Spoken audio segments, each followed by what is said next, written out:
Hello, I'm Dave, and since the last time I made a video, um, been through some ups and downs.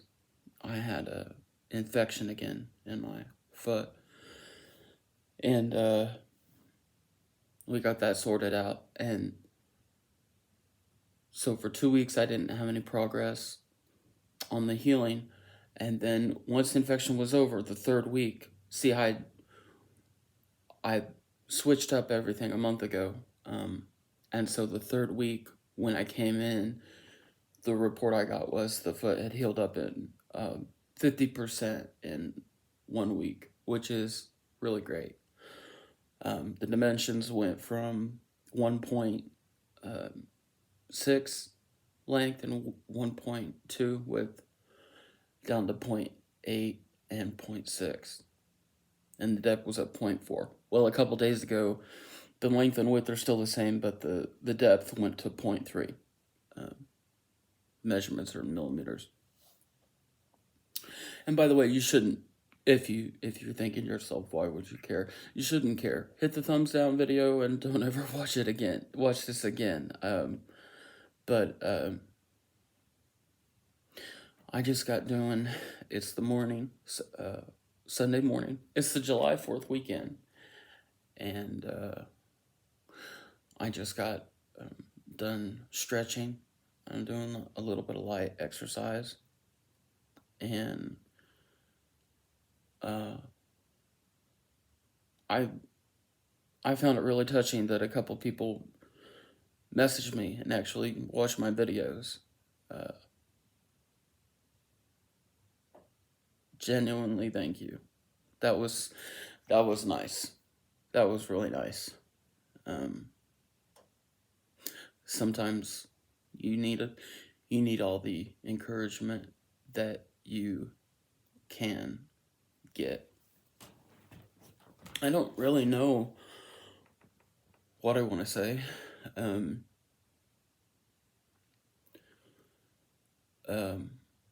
But if you're wondering how a 40-year-old man could get in such a bad spot, I spent most of my life. I have worked hard. But I had an idol. You're not supposed to have idols. My idol was my older brother, and I spent my life working to protect. Financially help him in his marriage and his kids. I didn't. I just always thought my older brother is just so he was just so charming, and he was a leader, and he protected me when I was. He's always protected me, but I made him an idol, and I shouldn't have done that. So he died this year on February 5th, and I'm dealing with that. Bought a book on it, and I'm joined a grief recovery group, and I'm in drug addiction recovery group every week, and I have been for a year and a half now. I was sober for a year up until my brother's death, and then I've been sober since then, since February 5th. And these days it's not it's not a it's not quite as difficult for me to remain sober because I've made it a habit, and I'm actually really grateful and thankful that I don't have to. I'm not actually thinking about drugs or craving drugs. It's not even. I don't even think about it all the time like I used to. These days, it's about. I find myself in a dark pit that I am solely responsible for, and it's about taking responsibility and trying to dig myself out of that pit. And I do have a other good report, which is this week I was successful on my diet and my exercise the whole week. I didn't mess up once until I saw my grandma on Friday. My mom and aunt came from out of town, and we went and saw my grandma. And she keeps the temperature at 80 degrees in there. I mean, I was so hot, and we were there for hours. And um, I took a nap in the chair, and I woke up.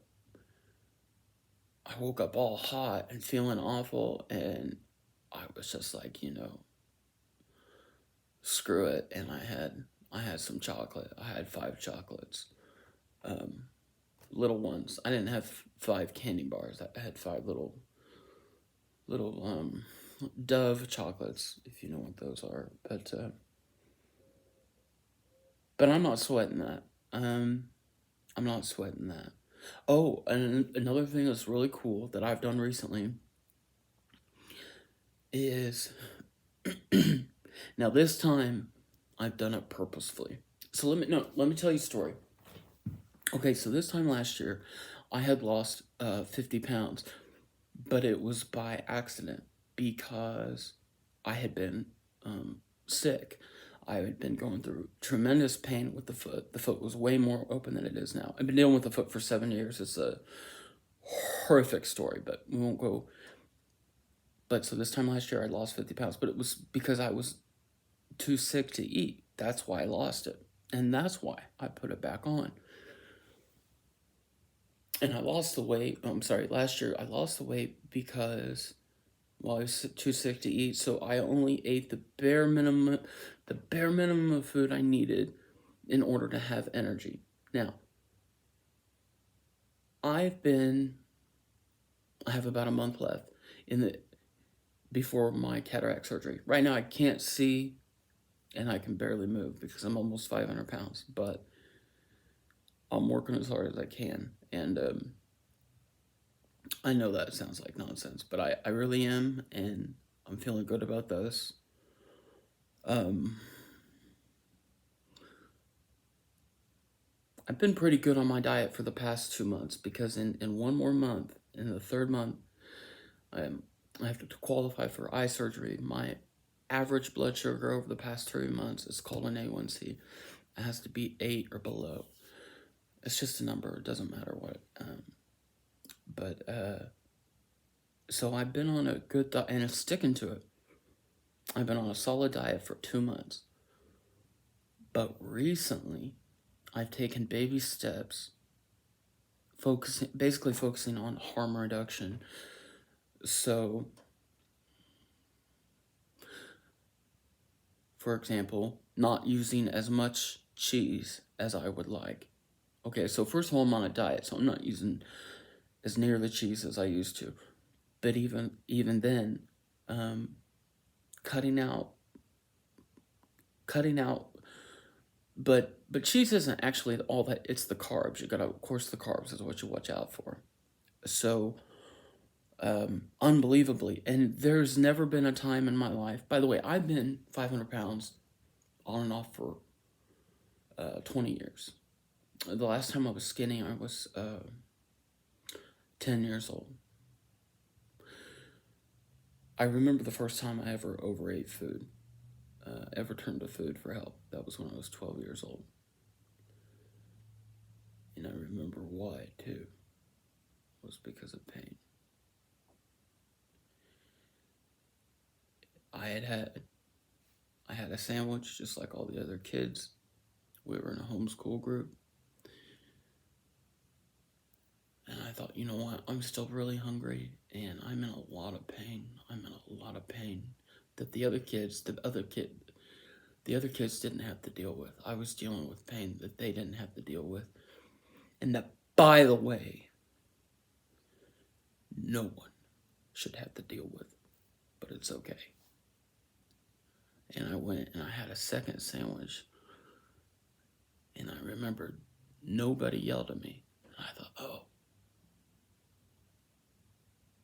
okay. And that was it. That was it. I've been way overweight through my entire life.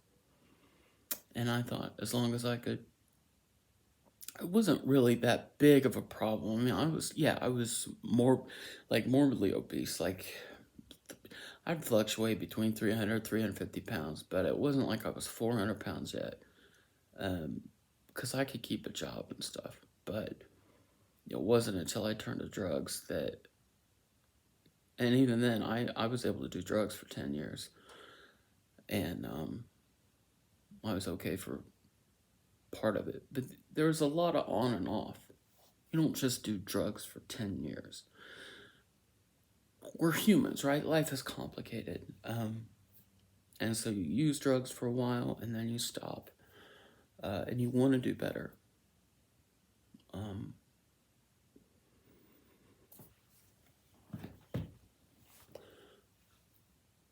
Let me. I wish I didn't. Okay, let me say this. Let me tell you a funny story. Okay, because this is a little series for me. I do like to be more optimistic, should we say, about life in general. When we were kids, we were not allowed to have, and I might have told this story, I don't know. We weren't allowed to have, we were only allowed to read the Bible and the cartoon Garfield and Peanuts. And if you've ever picked up a newspaper in your life, you should know what those cartoons are. But we would get random searches all the time because we were always getting in trouble for having comic books and squirt guns and things that, I can see why my father would think it would lead to evil, but it's just a little, that's not true. Kids are going to be kids, and I don't think there's anything wrong with, of course there's nothing wrong with comic books and squirt guns, that's crazy, but anyway, one day we took my grandpa's old briefcase that had a combination lock on it, and we put a bunch of Bibles and Garfield and Peanut comic books in it, and we hid it. And about a month later, my dad was doing one of his random searches, and he found it. And he called a big family meeting, right? So all my brothers and my sister, my mom were all down there. He puts it on the table. Open this up. What is this? And, I think we played dumb. Of course, I was just scared. I was always scared of my dad. So he took out the hammer. Okay. So he busted it open. And it was Bibles. And my older brother started laughing. And once he started laughing, I started laughing. And my dad was so mad. By the way, I have a great relationship with my father now. And we get along real well. Way well than we should. And I mean, yeah, he's made some mistakes, but he's come a long way in the past 30 years, so he's doing real good. I guess I'm talking quietly because it's the morning and I just woke up, even though I exercise. My mom picked me up Friday, and we didn't go out to eat. My aunt was with her, and we were going to see my grandma. We just stopped at Kroger and get a prescription for my grandma. So when they went inside, they went ahead and got food, which she got. They asked me what I wanted, and I was like, oh, well, I want macaroni salad. And we decided on fried chicken. But when she got the fried chicken from the deli, it doesn't matter. But so when she was inside, she got fried chicken, macaroni salad, and Fresca, which was good. I haven't had that in a while. While she was inside, I was talking to my mom, and I told my mom my dream of what I want to be when I grow up effectively. But everybody has hopes and dreams, and I told her that I loved music, and that, and I told her this also these other things, that I want to be better, and I want to work in computer tech, and I want to I want to learn. I'm gonna have to go back to school, re-educate myself, whatever. And her response to me was, "I'd really like to see you get on disability," which I understand why she'd say that, but it feels a little dismissive. That's okay though. I love my mom. I don't know much what else to say.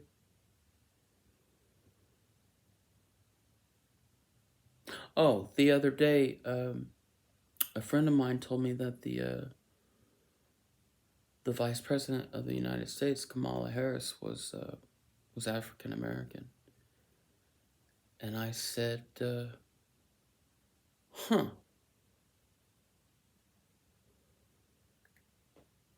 Well, she she sure has a track record of being an entitled white woman. recently she tweeted, I think it was about Roe versus Wade. She was in a chair up in the sky in a private plane on like Air Force Two or whatever it was. I thought I would end the podcast on that, on a joke, taking shots at the vice president. How about that? Also, by the way, normally I would never say anything about African Americans, but if you know one, ask them. Say, do you think Kamala Harris represents the African American community? And I believe that their genuine response will be just like that. I think that'll be their response. This will probably get me canceled, and that'll be great. Okay. You guys have a good day.